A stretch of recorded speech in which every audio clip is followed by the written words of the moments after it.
is going on, gents? It's RPM here, coming at you with another episode of Hockey Mask Time. Now, before I get started, let us bow our heads and recite the HMT motto, shall we? A man can only take so much disrespect before he finally decides today's the day. Gentlemen, this is a very interesting article. Now, it's lengthy, but I gotta chop it down to size. Now, this article was sent to me by Stone Reaper, and it was published on the 19th of April.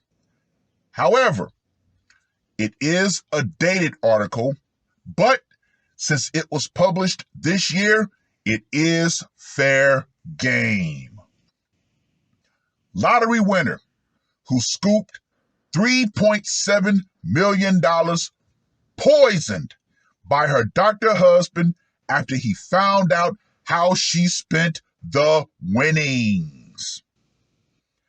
Gentlemen, based on this article, I think it's time to coin a new term that men should use.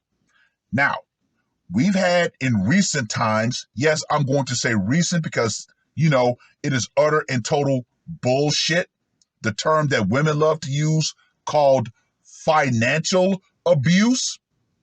However, based on this article and another article that I'm going to talk about, it's time for men to have our turn, or should I say our word, called financial disrespect.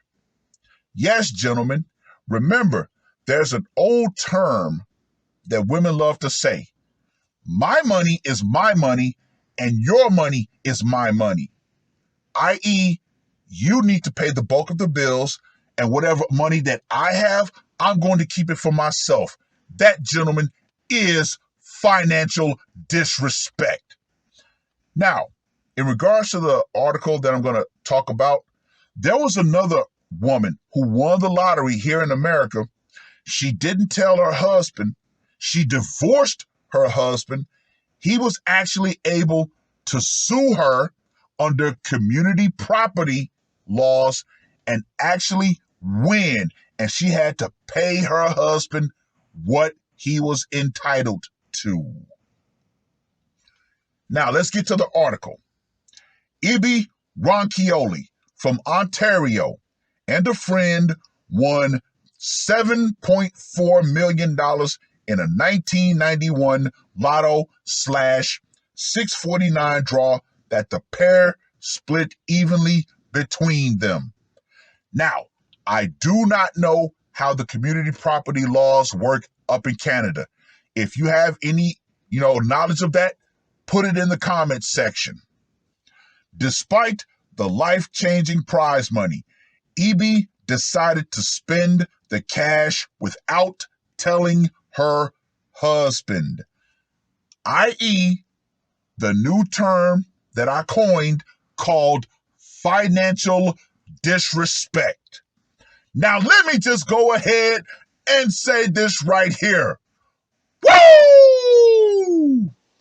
Yes, gentlemen, remember, women want to use financial abuse and levy that against men who don't want to just throw money their way and let them spend themselves into oblivion. So yeah, we have our term called financial disrespect.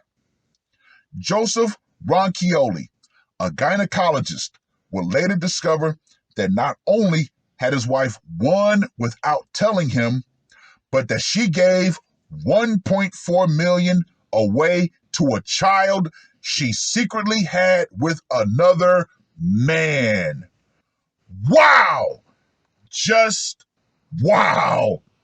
This woman was a straight up scallywag. Jealousy and confusion took over, and in 2003, Dr. Ronchioli poisoned Ibi with painkillers, and she was deleted. The 72-year-old was subsequently convicted of manslaughter in 2008. Prosecutors said in his trial that the doctor was upset that his wife spent her money without leaving a portion for the couple's retirement. Once again, I don't know how community property laws work up in Canada, but I'm going to say it was their money. Yeah, she won the lottery. However, they were married. So yeah, he had just as much right to that money, because we all know if this was the reverse, oh, everybody would be coming for his neck saying, yeah, she deserves half that money. She's your wife. You should give her half that money. Yeah, they would be right.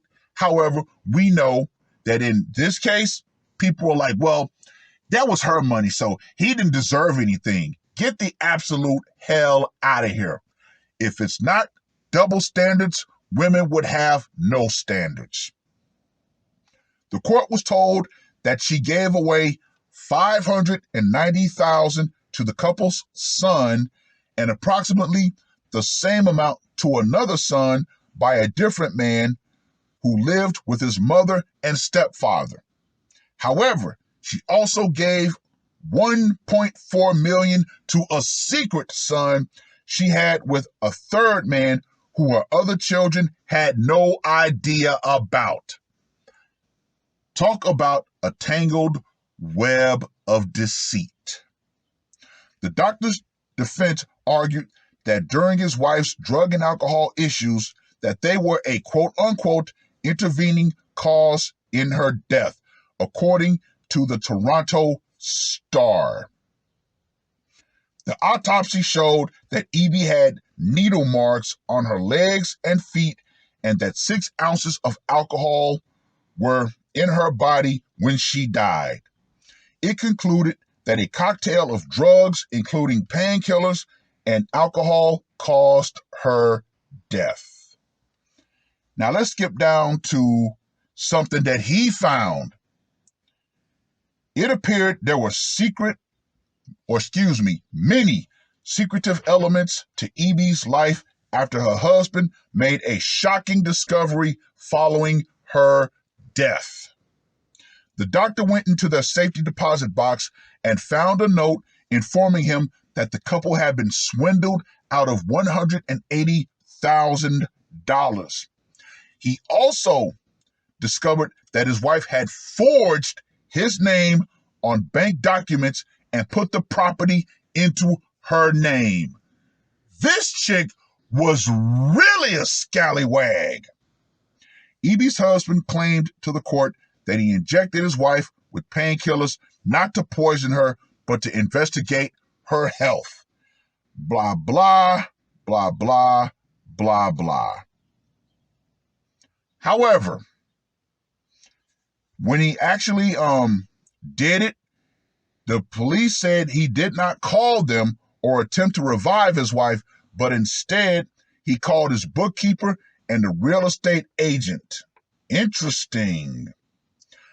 However, I'm not going to sit here and talk about how they try to paint this man as a monster, because all in all, she's the one who set the stage for her own demise.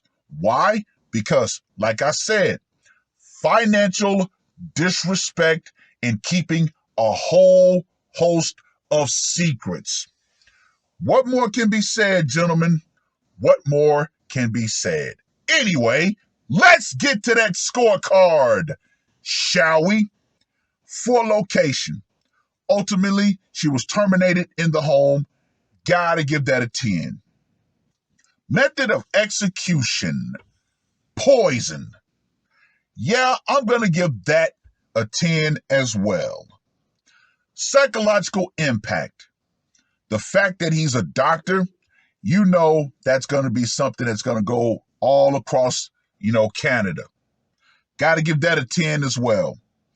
And for the brutality factor. Once again, poison, depending on what it is, it can be particularly brutal. Not a good way to go. So actually, I'm going to give this one a 15. So Joseph, Dr. Death, Ronchioli gets a score of 45. Gentlemen, like I said, women want to hide behind financial abuse because the man that she's with isn't just giving her his money to support her lifestyle, to make her a lady of leisure, excuse me. That is really what it all comes down to when it comes to Western women. They want to be, quote unquote, taken care of, quote unquote, and they want to be, quote unquote, ladies of leisure, i.e., you go out, you bust your ass, you bring home the money and give it to her, and she spends it on her lifestyle. And if she is making money, guess what? That's my money. You make money for us, I'm making money for me. Gentlemen, that is financial disrespect. And it's time that men start standing up to this. I find it rich. I really do. Western women love to talk about how foreign women only want you for your money. I think we all know this. All women want resources.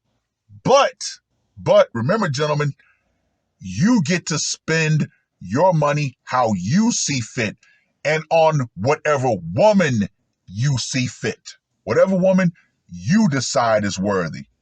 Oh, I'm going to have a blast in tomorrow's video where I talk about this. I'm going to have fun. So yeah, tomorrow's video is going to be a humdinger. But I've rambled on long enough. Read the full article, if you will. Let me know what you guys think.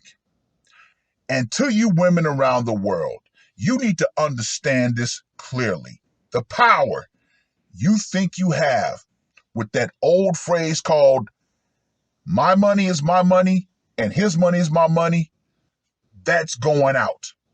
Feminism and the idea that you can make money and keep it for yourself in a relationship, that's going to go out right along with it.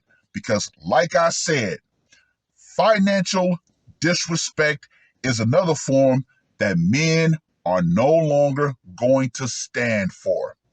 And yeah, the days of, oh, I'm going to spin my man into oblivion, nah. This current economy is not going to allow for that. So yeah, be careful, ladies. Be careful. Do not be so financially disrespectful to your man that he decides, you know what? You've become the bane of my financial existence. So yeah, I'm going to go ahead and take matters into my own hands. It is what it is. That's all I got to say for this one. RPM, I am out. Murder on my mind, yeah. Losing all my hope, yeah. I'ma do the crime, yeah. Fuck the red or blue, I'ma take the black pill, yeah. Fuck the red or blue, I'ma take the black pill.